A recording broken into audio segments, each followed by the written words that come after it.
ആകാശവാണി. നമസ്കാരം. പ്രത്യേക വാർത്താ ബുള്ളറ്റിൻ വായിക്കുന്നത് ലിൻസ സിറാജ്. 4 ദിവസത്തെ ഒഡീഷ സന്ദർശനത്തിനായി രാഷ്ട്രപതി ദ്രൗപദി മുർമു ഇന്ന് വൈകിട്ട് ഭുവനേശ്വറിലെത്തി.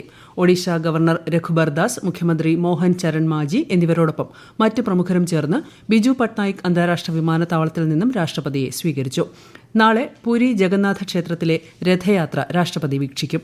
ഒഡീഷ സന്ദർശനത്തിനിടെ ഉദയഗിരി ഗുഹ സന്ദർശിക്കുന്ന ശ്രീമതി ദ്രൗപദി മുർമു കോളേജ് വിദ്യാർത്ഥികളുമായി സംവദിക്കും. പുതിയ ക്രിമിനൽ നിയമങ്ങൾ പാർട്ട് ടൈമുകാർ തയ്യാറാക്കിയതാണെന്ന മുൻ ധനമന്ത്രിയായ ഒരു മുതിർന്ന പാർലമെന്റ് അംഗത്തിന്റെ പരാമർശത്തെ ശക്തമായി അപലപിക്കുന്നതായി ഉപരാഷ്ട്രപതി ജഗ്ദീപ് ധൻകർ. ഈ വാക്കുകൾ പാർലമെന്റിന്റെ അന്തസ്സിനോടുള്ള പൊറുക്കാനാവാത്ത അവഹേളനമാണെന്നും ഉപരാഷ്ട്രപതി പറഞ്ഞു. പുതിയ ക്രിമിനൽ നിയമങ്ങളെക്കുറിച്ച് ചർച്ച ചെയ്യാൻ പാർലമെന്റിൽ അവസരമുണ്ടായിരുന്നിട്ടും അദ്ദേഹം മൌനം പാലിക്കുകയാണ് ചെയ്തതെന്നും ശ്രീ ജഗ്ദീപ് ധൻകർ പറഞ്ഞു. തിരുവനന്തപുരത്ത് വലിയമലയിലുള്ള IISTയുടെ 12ാമത് ബിരുദദാന ചടങ്ങിൽ പങ്കെടുത്ത് സംസാരിക്കുകയായിരുന്നു ഉപരാഷ്ട്രപതി. വികസിത ഭാരതം എന്ന ലക്ഷ്യത്തിലേക്ക് രാജ്യത്തെ നയിക്കുന്നത് യുവാക്കളായിരിക്കുമെന്നും ആ ശ്രമങ്ങളിൽ വിദ്യാർത്ഥികളുടെ പങ്ക് നിർണായകമാണെന്നും ഉപരാഷ്ട്രപതി ജഗ്ദീപ് ധൻകർ പറഞ്ഞു. ഭാരതം വികസന പാതയിലാണെന്ന് അന്താരാഷ്ട്ര നാണയനിധി, ലോകബാങ്ക് എന്നീ ആഗോള സംഘടനകൾ അംഗീകരിച്ചിട്ടുള്ളതായും ശ്രീ ധൻകർ പറഞ്ഞു. യുവാക്കളുടെ താൽപര്യം, കഴിവ് എന്നിവ വളർത്തിയെടുക്കാൻ രാജ്യത്ത് നിരവധി സാധ്യതകൾ ഉള്ളതായും 2047ഓടെ ഇന്ത്യ വികസിത രാഷ്ട്രമാകുമെന്നതിൽ സംശയമില്ലെന്നും അദ്ദേഹം അഭിപ്രായപ്പെട്ടു. പാർലമെന്റിന്റെ ബജറ്റ് സമ്മേളനം ഈ മാസം 22-ന് ആരംഭിക്കും. 2024-25 സാമ്പത്തിക വർഷത്തെ കേന്ദ്ര ബജറ്റ് 23-ാം തീയതി ലോക്സഭയിൽ അവതരിപ്പിക്കുമെന്ന് പാർലമെന്ററി കാര്യമന്ത്രി കിരൺ റിജിജു അറിയിച്ചു. ഓഗസ്റ്റ് 12 വരെ സമ്മേളനം തുടരും. BSP സംസ്ഥാന പ്രസിഡന്റ് കെ ആംസ്ട്രോങ്ങിന്റെ കൊലപാതകത്തെക്കുറിച്ച് എത്രയും വേഗം അന്വേഷണം പൂർത്തിയാക്കി കുറ്റവാളികളെ കണ്ടെത്താൻ തമിഴ്നാട് മുഖ്യമന്ത്രി MK സ്റ്റാലിൻ പോലീസിന് ഉത്തരവ് നൽകി. ഇതുവരെ 8 പേരെ അറസ്റ്റ് ചെയ്തിട്ടുണ്ടെന്നും അദ്ദേഹം പറഞ്ഞു. അതേസമയം ക്രമസമാധാന നില പാലിക്കുന്നതിൽ DMK സർക്കാരിന്റെ പരാജയത്തെയാണ് ഈ സംഭവം സൂചിപ്പിക്കുന്നതെന്ന് കേന്ദ്ര സഹമന്ത്രി ഡോക്ടർ എൽ മുരുകൻ പറഞ്ഞു. നീറ്റ് UG കൌൺസിലിംഗ് മാറ്റിവെച്ചതായുള്ള വാർത്ത തെറ്റാണെന്ന് ആരോഗ്യ മന്ത്രാലയം. കൌൺസിലിംഗ് തീയതി തീരുമാനിച്ചിട്ടില്ലെന്നും മന്ത്രാലയം വ്യക്തമാക്കി. പുത്തൻ സംരംഭങ്ങൾക്ക് തുടക്കം കുറിക്കാൻ സ്പേസ് പാർക്ക് സഹായകരമാകുമെന്ന് മുഖ്യമന്ത്രി പിണറായി വിജയൻ. കേരളത്തിനുള്ളിൽ ബഹിരാകാശ സാങ്കേതിക മേഖലയിൽ വ്യവസായങ്ങൾ പ്രോത്സാഹിപ്പിക്കുക എന്ന ലക്ഷ്യത്തോടെ K-സ്പേസും VSSCയും തമ്മിൽ ധാരണാപത്രം ഒപ്പുവെച്ചു. മുഖ്യമന്ത്രി പിണറായി വിജയന്റെ സാന്നിധ്യത്തിൽ തിരുവനന്തപുരത്ത് നടന്ന ചടങ്ങിൽ ISRO ചെയർമാൻ S സോമനാഥ്, K-സ്പേസ് പ്രതിനിധികൾ തുടങ്ങിയവർ ചടങ്ങിൽ പങ്കെടുത്തു.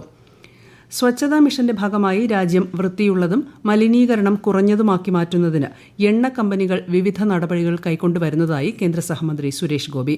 ഭാരത് പെട്രോളിയം കോർപ്പറേഷൻ ലിമിറ്റഡിന്റെ നേതൃത്വത്തിൽ സംഘടിപ്പിച്ച സ്വച്ഛതാ പക്വാഡ ക്യാമ്പയിൻ കോഴിക്കോട് ഉദ്ഘാടനം ചെയ്ത് സംസാരിക്കുകയായിരുന്നു അദ്ദേഹം. കേരളത്തിലെ കണ്ണൂർ മുഴപ്പിലങ്ങാട് ബീച്ചിന്റെ ടൂറിസം വികസനത്തിനുള്ള പദ്ധതിക്കുള്ള സാധ്യതകൾ പരിശോധിച്ചു വരികയാണെന്നും കേന്ദ്ര സഹമന്ത്രി വ്യക്തമാക്കി. പൊതുവിപണിയിലെ വിലക്കയറ്റം പിടിച്ചു നിർത്തുന്നതിന് സപ്ലൈകോയുടെ പ്രവർത്തനങ്ങൾ സഹായിക്കുന്നുണ്ടെന്ന് മന്ത്രി GR അനിൽ. K-സ്റ്റോറിന്റെ പ്രവർത്തനം കാസർഗോഡ് ജില്ലയിൽ വിപുലമാക്കും. നിലവിൽ 12 സ്റ്റോറുകളാണ് ജില്ലയിൽ പ്രവർത്തിക്കുന്നത്. ഓണത്തിന് മുൻപായി ഇത് 20ആയി വർദ്ധിപ്പിക്കുമെന്നും മന്ത്രി പറഞ്ഞു. റേഷൻ ഷോപ്പുകളോട് ചേർന്നാണ് K-സ്റ്റോർ പ്രവർത്തിക്കുകയെന്നും മന്ത്രി പറഞ്ഞു. റിപ്പബ്ലിക് ഓഫ് ക്യൂബയുടെ ambassador in charge Abel Abella Despaigne Kerala ഉന്നത വിദ്യാഭ്യാസ വകുപ്പ് മന്ത്രി R ബിന്ദുവുമായി തിരുവനന്തപുരത്ത് കൂടിക്കാഴ്ച നടത്തി. ഉന്നത വിദ്യാഭ്യാസ മേഖലയിൽ ക്യൂബയും കേരളവും തമ്മിലുള്ള സഹകരണം ശക്തിപ്പെടുത്തുന്നതിനെപ്പറ്റിയും സ്റ്റുഡന്റ് എക്സ്ചേഞ്ച് പ്രോഗ്രാമുകൾ, ഫാക്കൽറ്റി എക്സ്ചേഞ്ച് പ്രോഗ്രാമുകൾ എന്നിവയും ചർച്ചാ വിഷയമായി. സഹകരണ സംഘങ്ങളിലെ ഇടപാടുകൾക്കായി ഏകീകൃത സോഫ്റ്റ്വെയർ ഏർപ്പെടുത്തുന്നതിനുള്ള നടപടികൾ അടുത്ത മാസം ആരംഭിക്കുമെന്ന് മന്ത്രി VN വാസവൻ. 10 ലക്ഷത്തിന് മുകളിലുള്ള വായ്പയുടെ ജാമ്യവസ്തു വാല്യുവേഷന് 5-അംഗ സംഘത്തെ നിയോഗിക്കുമെന്നും 102ാമത് അന്താരാഷ്ട്ര സഹകരണ ദിനത്തിന്റെ സംസ്ഥാനതല ഉദ്ഘാടനം കോട്ടയത്ത് നിർവഹിക്കവേ മന്ത്രി പറഞ്ഞു. ഹരാരെയിൽ നടക്കുന്ന 2020 പുരുഷ ക്രിക്കറ്റിൽ ഇന്ത്യയ്ക്കെതിരെ സിംബാബ്വേക്ക് 13 റൺസിന്റെ വിജയം. ഹരാരെ സ്പോർട്സ് ക്ലബ് സ്റ്റേഡിയത്തിൽ ആരംഭിച്ച കളിയിൽ ടോസ് നേടിയ ശുഭ്മാൻ ഗില്ലിന്റെ നേതൃത്വത്തിലുള്ള ഇന്ത്യൻ ടീം സിംബാബ്വേയെ ബാറ്റിംഗിന് അയക്കുകയായിരുന്നു. സിംബാബ്വെ നിശ്ചിത 20 ഓവറിൽ 9 വിക്കറ്റ് നഷ്ടത്തിൽ 115 റൺസ് എടുത്തു. മറുപടി ബാറ്റിംഗിൽ ഇന്ത്യ 1 ബോൾ അവശേഷിക്കെ 102 റൺസിന് എല്ലാവരും പുറത്താവുകയായിരുന്നു. കേന്ദ്ര സർക്കാർ നടപ്പാക്കുന്ന വികസന പദ്ധതിയായ ആസ്പിറേഷണൽ ബ്ലോക്ക് പ്രോഗ്രാമിന്റെ ഭാഗമായ സമ്പൂർണ്ണത അഭിയാൻ പരിപാടിക്ക് ഇടുക്കി ജില്ലയിലെ അഴുത ബ്ലോക്കിൽ തുടക്കമായി. നീതി ആയോഗ് യങ് പ്രൊഫഷണൽ ദാമിനി യാദവ് ചടങ്ങിൽ മുഖ്യപ്രഭാഷണം നടത്തി. പാലക്കാട് ജില്ലയിലെ അട്ടപ്പാടി ബ്ലോക്കിലും ഇന്ന് സമ്പൂർണ്ണത അഭിയാൻ ക്യാമ്പയിൻ സംഘടിപ്പിച്ചു.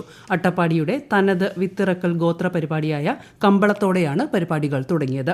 ആരോഗ്യ പരിശോധനാ ക്യാമ്പ്, പോഷകാഹാര പ്രദർശനം, മണ്ണ് പരിശോധനാ ക്യാമ്പ് എന്നിവയും ഇതോടൊപ്പം സംഘടിപ്പിച്ചു. നീതി ആയോഗ് യങ് പ്രൊഫഷണൽ രേഷ്മ ഷൈന സാജൻ നേതൃത്വം നൽകി. പ്രത്യേക വാർത്താ ബുള്ളറ്റിൻ കഴിഞ്ഞു. അടുത്ത വാർത്താ പ്രക്ഷേപണം നാളെ രാവിലെ 6:45.